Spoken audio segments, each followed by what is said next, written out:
Long time no see. I've had a few things going on, so I apologise that I haven't been as active here, but rest assured knowing that I haven't stopped modelling, I've just been busy. To begin on today's kit, I'm gonna out myself. I built one of these years ago and here it is. Oh! Ew! No further comments, moving right along. Starting on this one, the goal is to get a tabletop acceptable look with some lights, nothing too fancy, nothing over the top.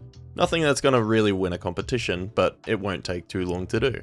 I just simply aimed to make the model around the wiring and battery box from the get-go, which to put it bluntly, since it'll be fully concealed underneath, means that I'm gonna need to cut the arse out of it for the battery box. Now there's a few kinds of battery boxes and ways that you can go about them, but I wanted the larger battery for the life and LED quantity support. So there are definitely more neater routes that you can take. As with the Zoid in the first LED video I did, you need to actively look at the pieces that you're going to be running the wires through. Make sure that they're not going to be clipped on anything, or you need to kind of bore a pathway for them. And thankfully the Defiler is basically a box on box, which means you can just snake the wires through very easily, especially when you take into account that the back of the box top hatch, you can leave open for the final wiring before you neatly tuck them away, as I'll show later. Once again, a rechargeable drilling tool makes life super easy for carving out and porting slots for the wires, which can be picked up very cheap on AliExpress. How durable are they? Well, this one in particular I'm using in the video, I've had for about a year and a half, and it still operates as if it was new. When it comes to the soldering, I was taught the basics of the iron goes in, solder comes out, iron comes out.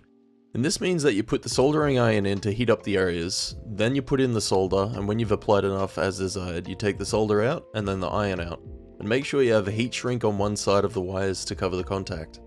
I don't have a lot of soldering footage for this video, and it will be at the end, but the Liger Zero Panzer Zoid that I'm doing is going to have a whole lot of it. And why I mention this here is as I highly recommend you practice a fair bit before you dive into your model modifications. And I can't stress the safety of hot soldering irons enough. They will instantly burn and can do nasty damage if they touch you. And start fires, so practice using them and putting them on a stand when they're in use. And never leave one plugged in, even if you're not actively using it but you're going to use it soon. Anyhow, I guess we can knock out the colours, of which the main spraying was a base of SMS Surfacer Black over all of the pieces before lightly applying steel all over the bottom half and red gold anywhere that had the arrow trim and pistons on the legs. And that came along with a black coat of all of the leg cables. For the guns, leg spikes and missile pod, a simple quick coat of lead, and then it was onto the washing, which basically the entire bottom half and top half weapons were hit with a null oil wash. And all of the armor pieces for the legs and the top box were basically pooled with null oil and darkened before Crimson Carroburg was added. And when it dried, it was finished off with a Berserker Bloodshade. This was done a few times to get the really deep maroon look. Moving on to the gold all over the trim, null oil was used to darken the areas around the bolts before areas had either Gehennas or auric gold to brighten them up. And then the entire model copped a full coat of clear. This was on all of the sections because of the next step. And that was where I headed back to the legs, generously coating them with rust streaking pigment, before wet washing all over the bottom half with enamel thinners, letting it dry, and then adding some winter soil pigment on the 4 leg spikes that it uses to stand on.